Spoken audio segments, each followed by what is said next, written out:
আচ্ছা, ঐশী কোনো নির্দেশকে যদি চালাকি দিয়ে ফাঁকি দেওয়ার চেষ্টা করা হয়, তাহলে তার ফল কি হতে পারে?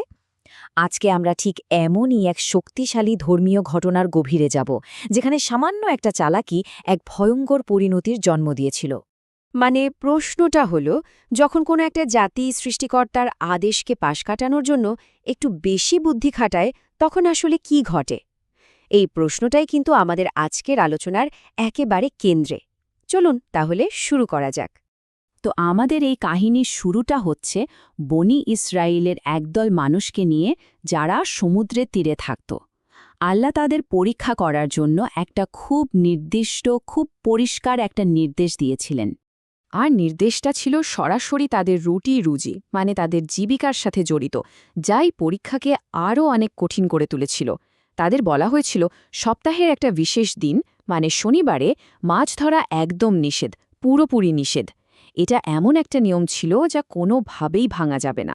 কিন্তু তারা কি এই আদেশটা সরাসরি অমান্য করেছিল? না, তারা এর থেকেও অনেক বেশি চালাক ছিল। তারা নিয়মটা ভাঙার জন্য এমন এক ফন্দি আঁটল, যাতে দেখে মনে হবে তারা নিয়মটা মেনেই চলছে। তাদের কৌশলটা ছিল, বলতে পারেন, 2 দিনের একটা নিখুঁত প্ল্যান। তারা যেটা করত, শনিবার, যেই দিনটাতে মাছ ধরা নিষেধ, ঠিক সেই দিনেই সমুদ্রে জাল ফেলে আসত। আর স্বাভাবিকভাবেই সেই জালে প্রচুর মাছ আটকা পড়ত। এর পরের দিন, মানে রবিবার, যখন আর কোনো নিষেধাজ্ঞা থাকত না, তখন তারা গিয়ে সেই জালে আটকে থাকা মাছগুলো তুলে নিয়ে আসত। কি বুদ্ধি, তাই না? কাগজে কলমে তো তারা শনিবারে মাছ ধরেনি, শুধু জালটা পেতে রেখেছিল। আইনের কি সাংঘাতিক অপব্যবহার! কিন্তু সবাই কিন্তু এই চালাকিতে ভোলেনি। এই চালাকির আড়ালে যে একটা মারাত্মক অবাধ্যতা লুকিয়ে আছে, তা সেই সম্প্রদায়েরই একজন ঠিকই ধরে ফেলেছিলেন। আর তিনি এর ভয়াবহ পরিণতিটাও স্পষ্ট দেখতে পাচ্ছিলেন। আর যিনি এই অন্যায়ের বিরুদ্ধে রুখে দাঁড়িয়েছিলেন, সত্যের পক্ষে কথা বলেছিলেন, তিনি ছিলেন আর কেউ নন, স্বয়ং আল্লাহর নবী দাউদ আলাইহিসসালাম। তিনি তাদের খুব পরিষ্কার ভাষায় কোনো রকম রাগঢাক না করে সতর্ক করে দিয়েছিলেন। তার বার্তাটা ছিল একদম সোজা সাপটা: আল্লাহর আদেশ নিয়ে খেলা করো না। সত্যি বলতে এটাই ছিল তাদের ফিরে আসার, তাদের ভুলটা শুধরে নেওয়ার শেষ সুযোগ। কিন্তু তাদের অহংকার আর লোভ এতটাই বেড়ে গিয়েছিল যে তারা অন্ধ হয়ে গিয়েছিল।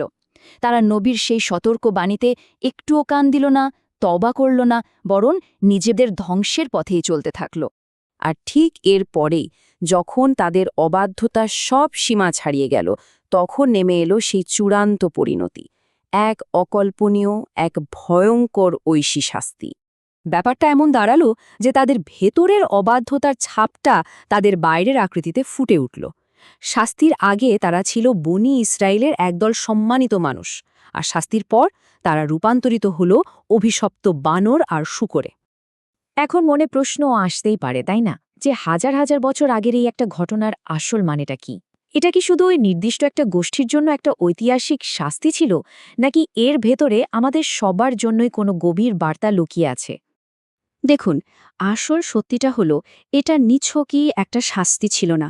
এর উদ্দেশ্য ছিল আরও অনেক গভীর, আরও অনেক সুদূর প্রসারী। এই ঘটনাটা আসলে সব যুগের, সব প্রজন্মের মানুষের জন্য একটা জীবন্ত উদাহরণ, একটা ভয়ঙ্কর সতর্কবার্তা। এটা চোখে আঙুল দিয়ে দেখিয়ে দেয় যে ঐশী বিধানের সাথে চালাকি করার চেষ্টা করলে তার পরিণতি কতটা ভয়াবহ হতে পারে।